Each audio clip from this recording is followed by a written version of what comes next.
Hi, everyone. Bob Burg back with another episode of Go Giver Influencers. Today's episode is influential happiness, because when it comes right down to it, happiness is what it's all about.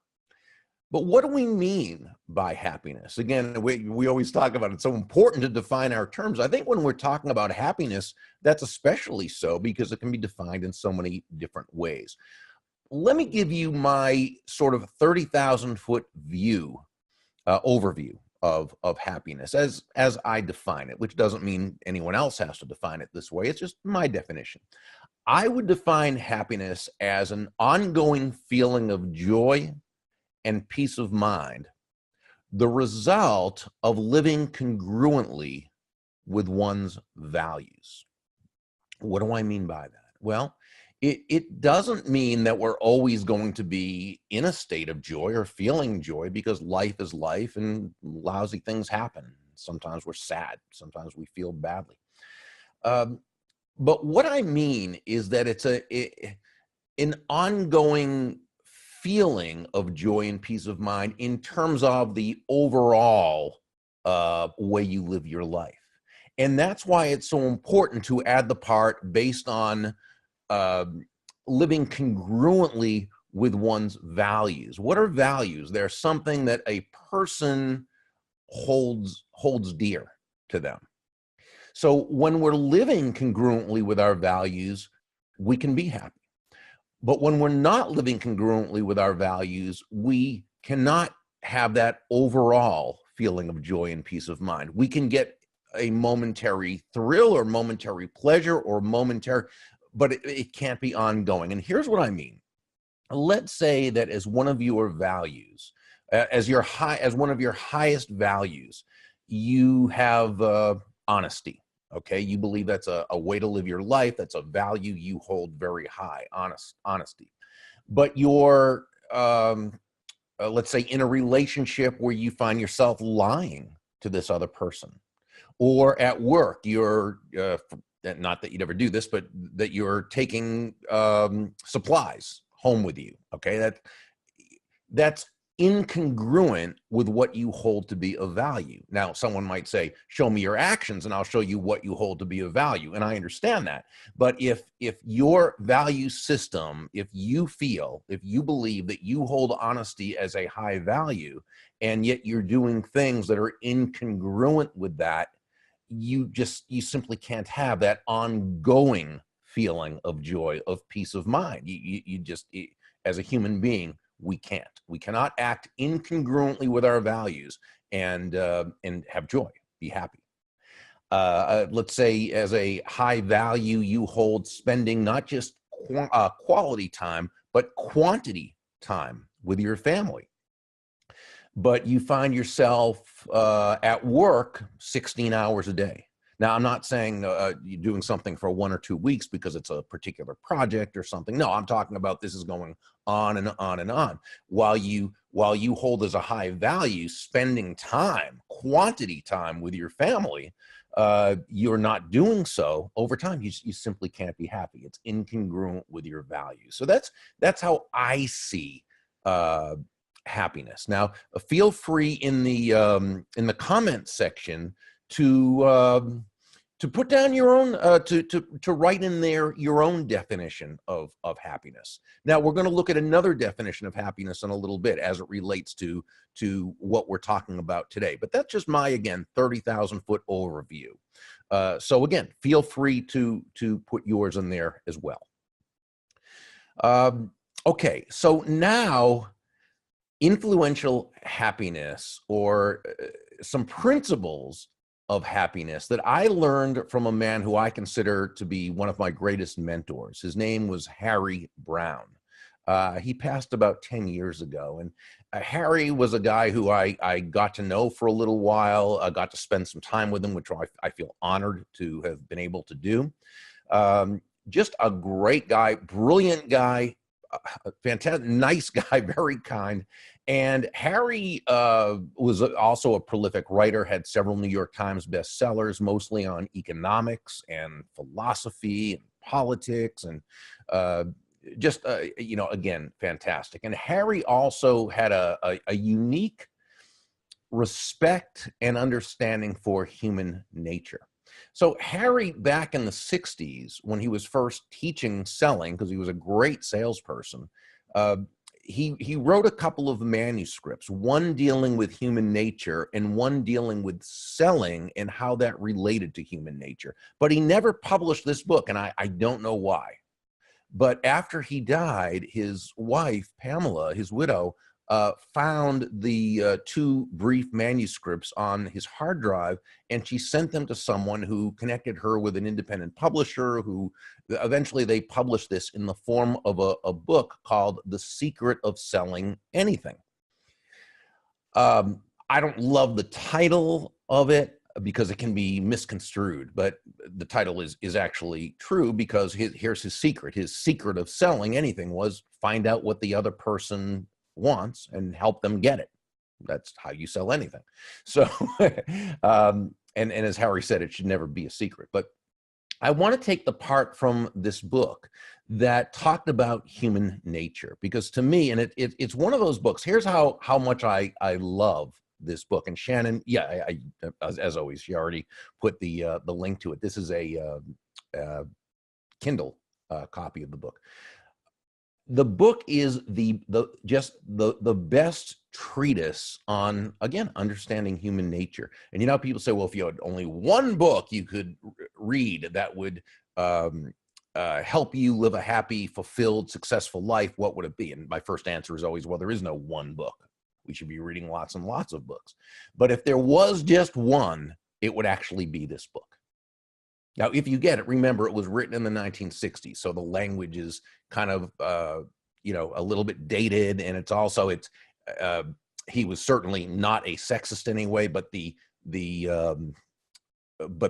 writing itself, the period when he wrote it, it's what would you say? He didn't say he and she, it would always be he and him, and the roles were kind of male roles or female, which were typical of the 60s. So please forgive him for that. I knew the guy. He was not in any way a sexist. So when you read the book, just keep that in mind. But the principles all absolutely are true.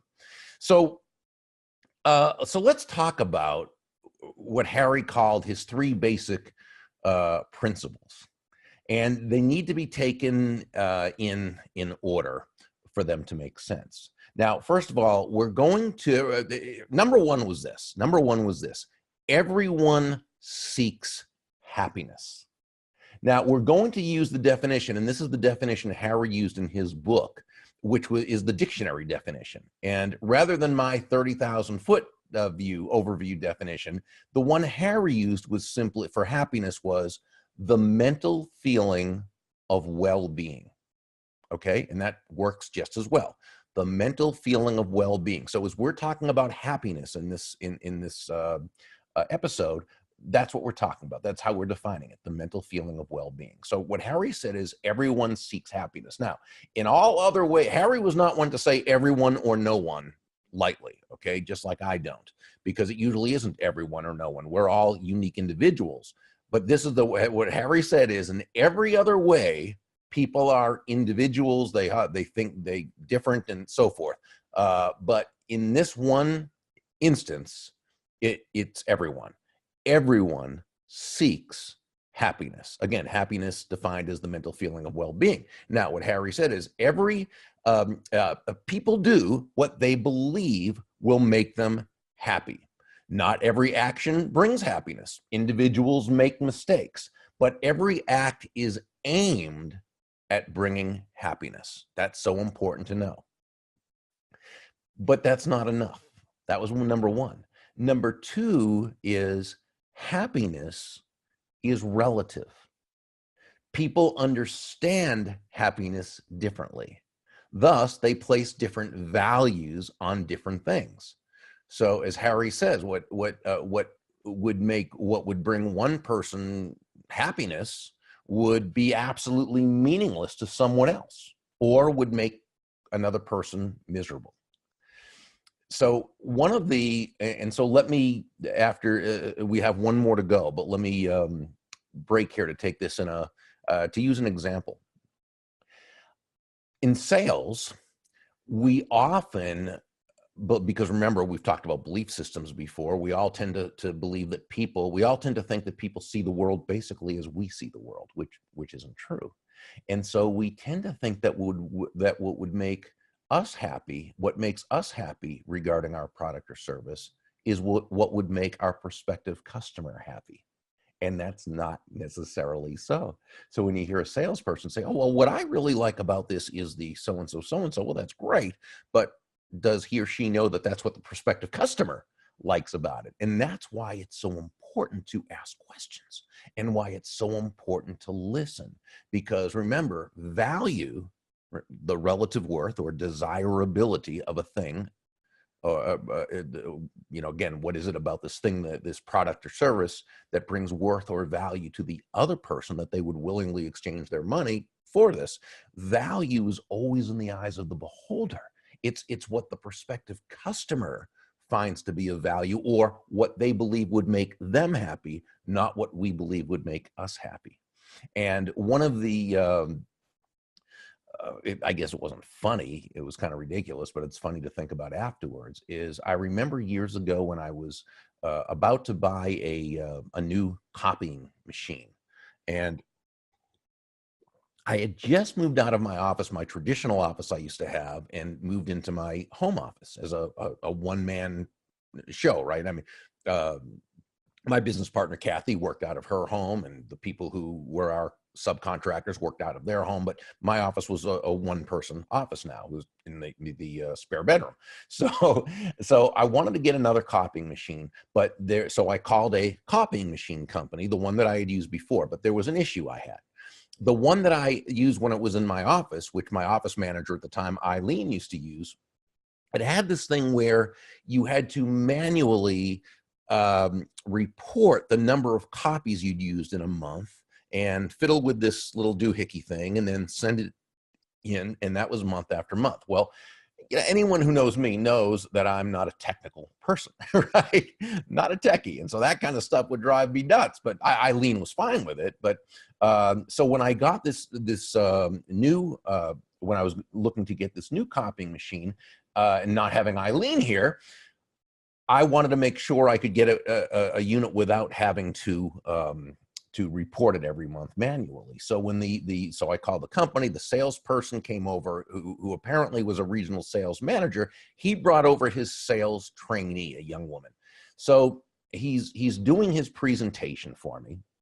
And the first thing I said to him was, all I really need is to know that I don't have to do this thing every month where I have to count the copies and use this doohickey thing and send it in. It's something I just don't want to do. Other than that, I should be, pretty easy sale.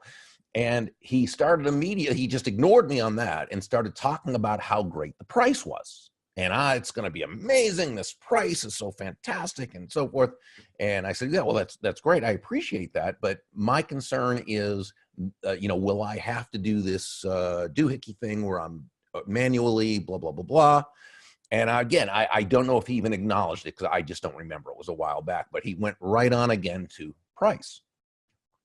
Now, here's the interesting thing. Again, I don't know if he is really a price buyer. There are different types of buyer, different types of people that have where there's a determining factor regarding why they'll buy. For some people, it really is low price. Now, not as many people as we might think, and not as many people who even think that's what it is for them. Many people will go into a sale believing that they're looking just for the best price, but it ends up they're looking for the best value, what's going to make them happiest, which is always the best value, which may be low price, but it may not be. But there are some people who are just low price buyers. That's not me. Now, don't get me wrong. I don't pay for more for anything than I need to. Of course not, but not willingly, but that's not my determining factors. With some people, it's status. Again, not really my thing. With some people, it is the technology itself, the bells and whistles. Again, totally not me. With some people, it is convenience. That would be me. I am a convenience buyer, meaning I'm lazy. Okay. So if you can create the context in the presentation where I know that it's going to be easy for me to own this product, it's going to be easy to utilize it, I'm not going to have to worry about certain things, you probably got a sale, all other things being equal. But again, he was just not paying attention, and he kept going back to price. Now what happened was it was at the point now where I was starting to just say, listen, I appreciate you coming, the two of you coming over. It's not something I'm interested in pursuing, but thank you. But before I did, in his trainee, who wasn't saying anything, which was correct, because when you're observing, you don't say anything. But she couldn't hold herself back, and finally she said, Mr. Burg, if we were to write into the contract that you would not have to ever manually worry about the number of copies and manually send it in, would you want to go ahead and purchase? I said, yeah, I'll do it right now if that's the case, if we can write it into the contract. And we did. She was listening. Now, I don't know, again, if he was just a low price, if he was doing this because he's a low price buyer, then the only way he's ever really going to make a sale is if he happens to be lucky enough to be in front of another low price buyer. I still don't think that's a great way to sell anyway, but it all, to each their own. But it might have been just, that's what the company was training them to sell on. Again, I really don't know. And it wasn't something I was interested in really exploring. But the challenge, what they were doing is they were making, not they, but he was making his happiness my happiness. And this is so important in sales. Remember, happiness is relative. People understand happiness differently. They place different value on different things. So what we need to do in the sales process is discover what will make them happy. So here's what we know so far, according to Harry Brown, that when we define happiness as the mental feeling of well-being, we know that everyone seeks happiness, and we know that happiness is relative. But there's one more. The third one is resources are limited. Now, please don't misunderstand that. Please don't misunderstand me as though I'm saying that there's as a lack type of thinking. Not at all. We live in a very, very abundant universe. There's actually plenty for everyone. But as human beings, we do have a limited amount of certain resources. For example, we all have a limited amount of time on this earth, time in a year, months in a year, weeks in a month, hours in a days in a month, or days in a week, and hours in a day, and minutes in an hour, and seconds in a whatever. Okay, so we all have a limited amount of time. We have a limited amount of energy. We have a limited amount of money. We have a limited amount of knowledge. So there is a lack in certain areas. Because of this, we must make choices. And we're constantly making choices. Every day, throughout the day, we're making choices. Some of them are conscious choices. Most of them are unconscious choices. We're not even thinking about them. But what we are doing is we are choosing all the time. We're making choices, and every single one of these choices is based on whether we believe it will bring us closer to happiness, that mental feeling of well-being. Will it bring us closer to happiness? Based on how we individually understand happiness, and then based on the choices, the limited choices we believe we have.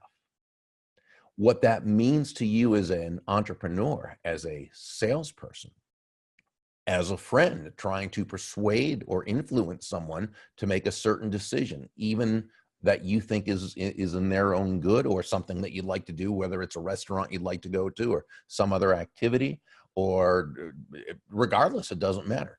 But whenever you're looking to influence someone to do a certain thing, you've got to know that their decision is ultimately going to be based on whether they believe it will bring them closer to happiness, based on how they understand happiness, and based on the limited choices they believe we have.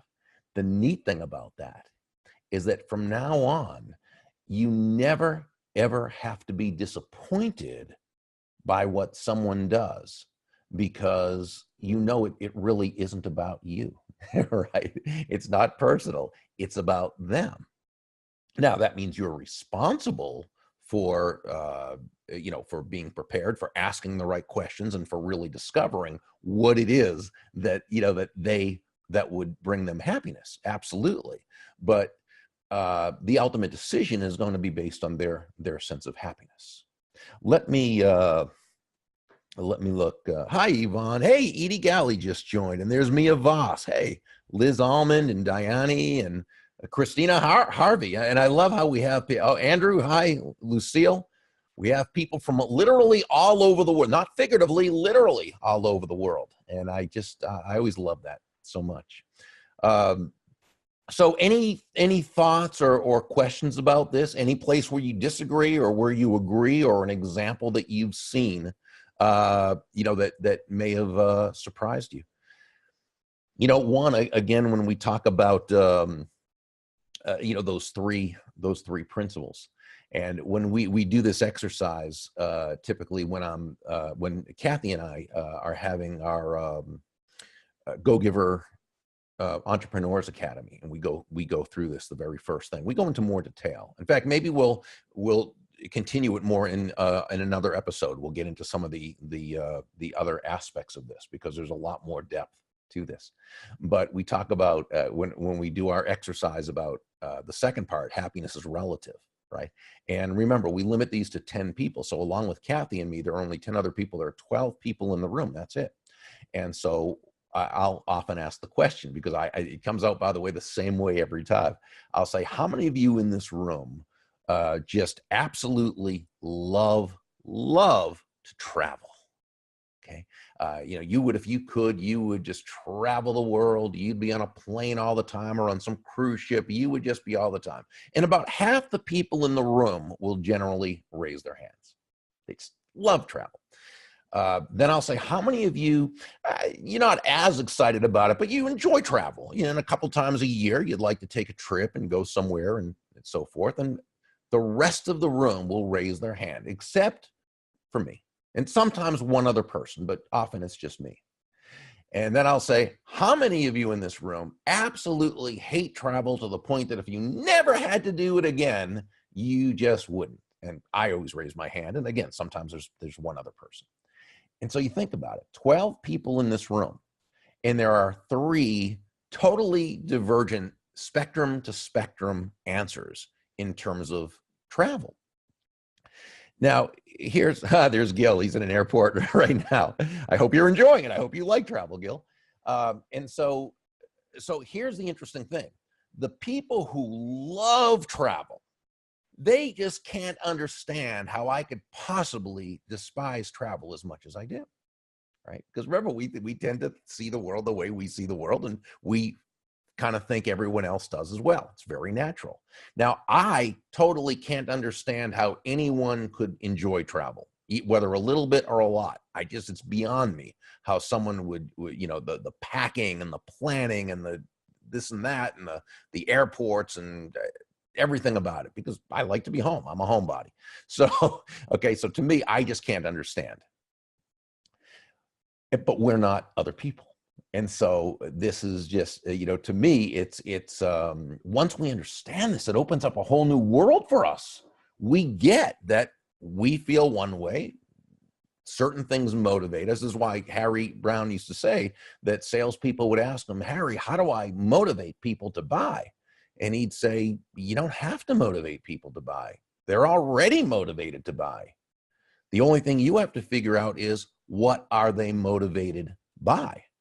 And then help them get it, assuming your product or service can help them. That's where asking questions comes in, and that's where discovery comes in.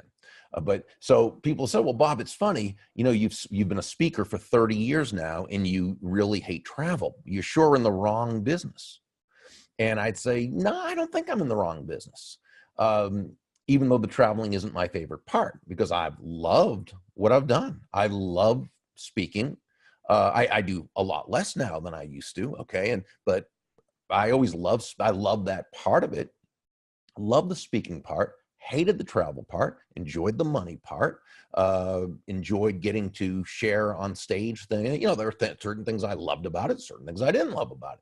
But here's the thing, this comes down to that third choice, right?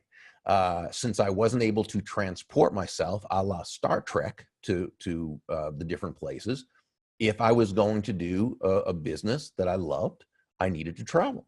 So it was always about what made me happy, right? Based on my understanding of happiness. And here's the third part, based on the limits of choices that I had. I had to make a decision. Did I enjoy my business and all the good parts about it more than I hated the travel? And when it came down to it, absolutely. And I used to travel a real lot. Now, as I get older, right, and I'm 60 years old now, and as I get older, no, I'm not as willing to do those things that I don't like, that don't bring me happiness, as often as I used to. So remember, it's always a choice. And that's key for us to remember. It's a choice for us. So anything remember, we make choices all the time. And we make most of these choices unconsciously. Well, now you can start making some of them consciously. Just run through these three. You're asked to do something that you don't necessarily want to do. And we've talked before on how to say no politely and tactfully in a way that honors the person, but honors your boundaries as well. But let's say you're asked to do something. Should you do it or not? Well, first, is it likely to make you happier by doing it, based on how you understand happiness? But then you look at the choices and the limits regarding choices you have.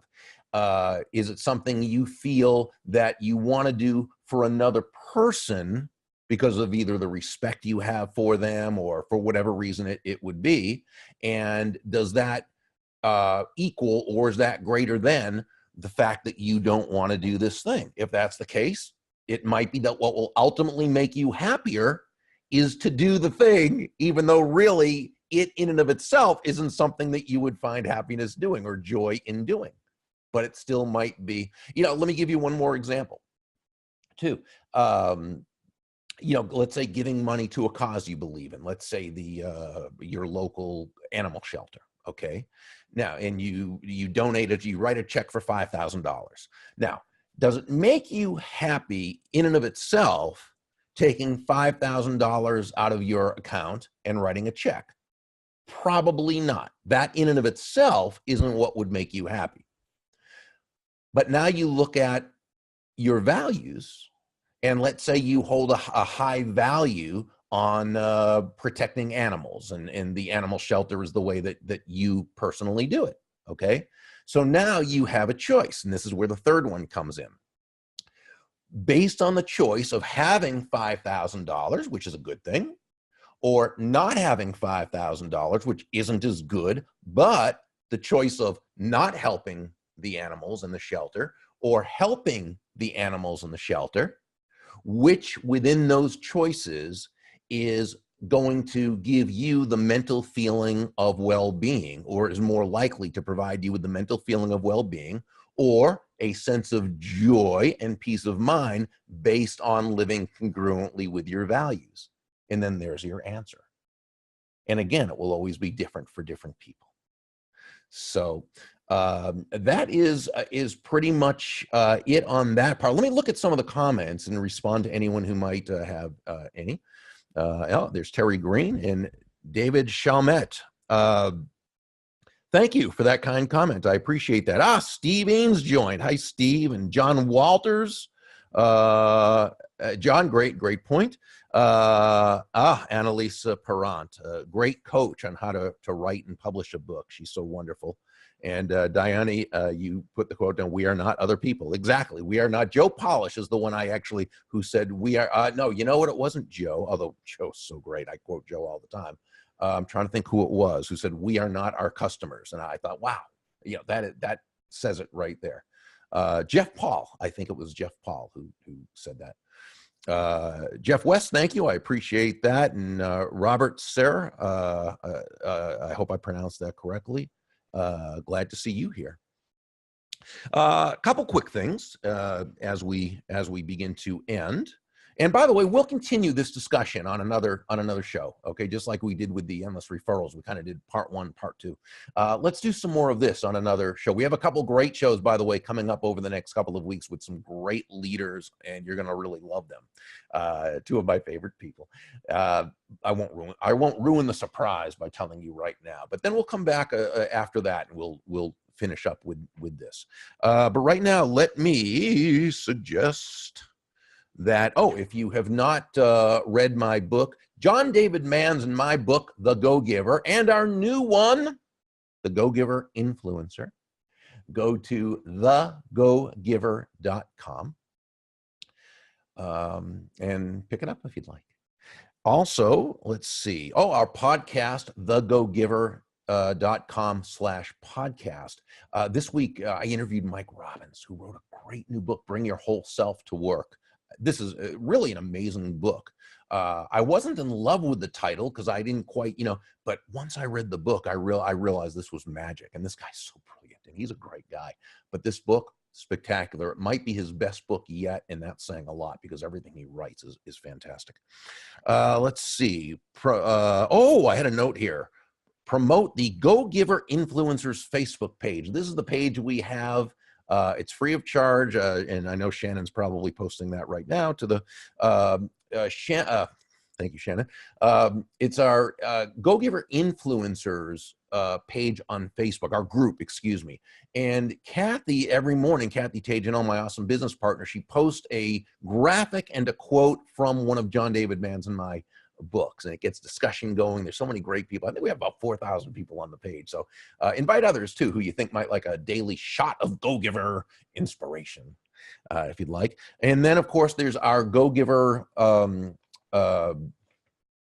Entrepreneurs Academy, and that's at Go-Giver Entrepreneur. I think it's GoGiverEntrepreneursAcademy.com. And Shannon, I think and that again, we limit that to 10 people. Our next one is November, and these are really breakthroughs happen in your business at these. So make sure you check this out and join us at the November one. And then if you would like to become a speaker and be part of our certified Go-Giver speakers team, check out GoGiverSpeakers.com and go through that and check that out. And you can always get more information. That is about it. Let me just, Liz Allman. Thank you for your kind words, Liz. That's so nice of you. And I say, hey, Elizabeth Engen, she is on, and she was a recent guest on our podcast. She has some great information with the SEO and the a lot of fantastic information. So check hers out. I think was about 3 or 4 weeks ago. Anyway, again, back with another episode next week. Until then, I'm Bob Burg, wishing you a fantastic day and make it a great week. Take care. Bye-bye.